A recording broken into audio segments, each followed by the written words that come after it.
ওরে আমি না যাই না করেছি কত গুণা, আমি না যাই না করেছি কত গুণা সাইরা আমি না যাই না করেছি কত গুণা, আমি না যাই না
যদি আমার ঘরে মলারে সুরাই কেমনে সুয়ুরি করে সারি দাও খুলিয়া দেখি না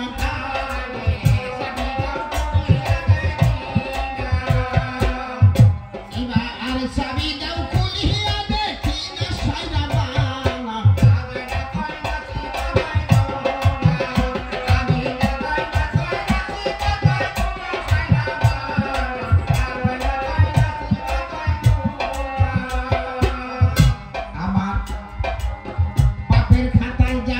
নাই আমি নাকি খাতায় শূন্য গো পাই এবার আমার ভাই তুমিও বলো না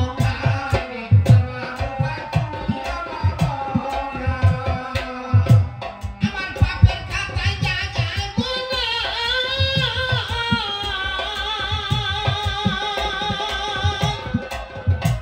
আমার পাপের খাতায় জায়গা গো নাই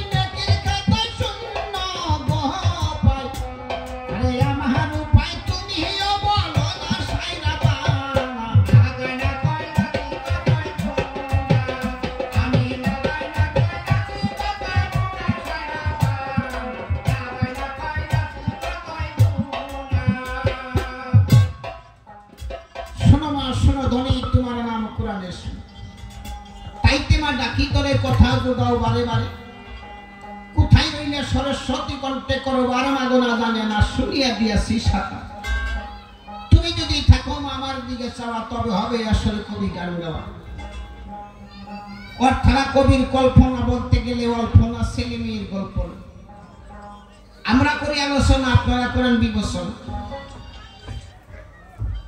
আসরে আছেন যতজন দেখতেছি হাকিমের মতো উকিল হয়ে দাঁড়াইলাম আসলে বিচার করবেন আপনারা বসে আমার বিপক্ষে সরকার যিনি উনি বড় তথ্যের জ্ঞানী উনার সাথে নাই চিনা চিনি যা কিছু বলে গেছে বলি নাই কথা মনে আছে বলবো কথা আপনাদের কাছে আদম সৃষ্টির দ্বারা করে দিলেন খারাপ যতটুক পারি আমরা চেষ্টা করব বাবাজি শাস্ত্র তত্ত্বর সীমা নাই সাগর একটা শাস্ত্র তত্ত্ব হলো একটা সাগর আমরা সাগরের পাড়ে যাইতে পারি না কোনো কিছু জানি না, না জানা হিসেবে আইলাম এই জায়গায়।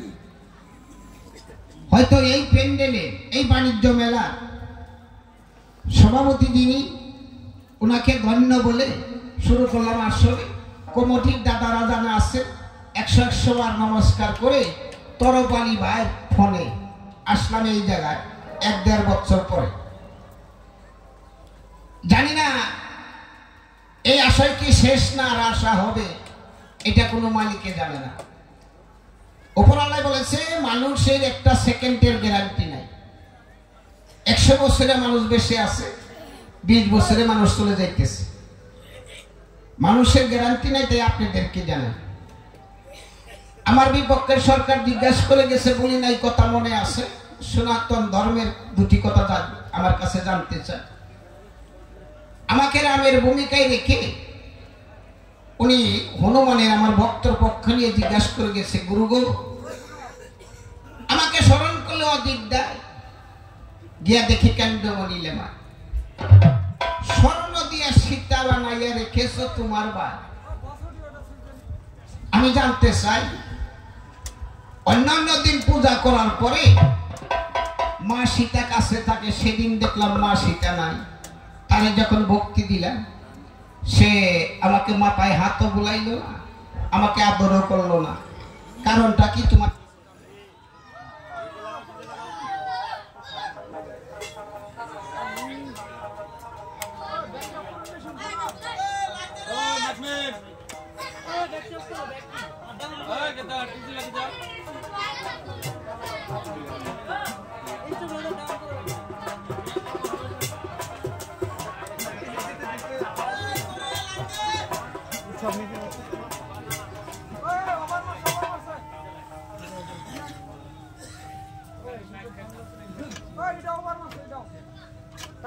ডাউন করে কমে দাও।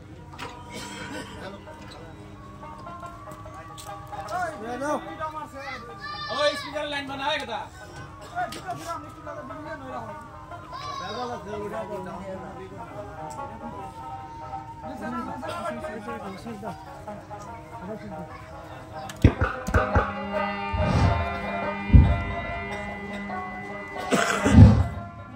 আমাকে জিজ্ঞাসা করলেন ভক্ত, হে গুরু তুমি নিজেই রাম, নিজেই গুরু, তুমি গুরু হইয়া তুমি আরো গুরুর পূজা করতেছ।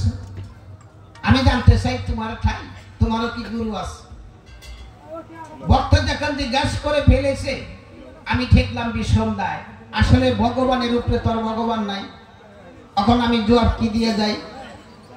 তাই আমার ভক্তকে বোঝানোর জন্য বললাম, ভক্ত রে আমি স্বর্ণ দিয়ে সীতা বানাইয়া, তোর মা গেছে মামার বাড়ি, আমি স্বর্ণ দিয়ে সীতা বানাইয়া তাকে পূজা করি।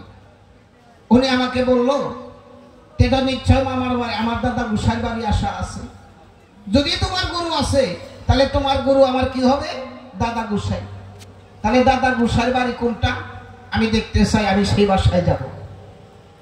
এই বুক ভরা সে নিয়ে আমার কাছে প্রশ্ন করলো যে আমার ভক্তি।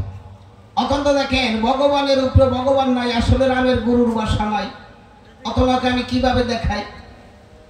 তাই ভক্তকে সেদিন সাথে নিয়ে রওনা করলাম সাগরের পার দিয়ে, যায় তোর দাদা পীরের বাসা, আমি সেখানে নিয়ে যাই। ভক্ত আমার কথা বিশ্বাস করে আমার হাত ধরে যখন রওনা হলো, গিয়া সাগরে দেখো এরকম জল এরকম চক্কর মারতেছে, পাক মারতেছে, গুরানি মারতেছে। আমার ভক্তকে বোঝানোর জন্য বললাম, হে হনুমান, এটাই আমার গুরুর বাসা। ভক্ত আমার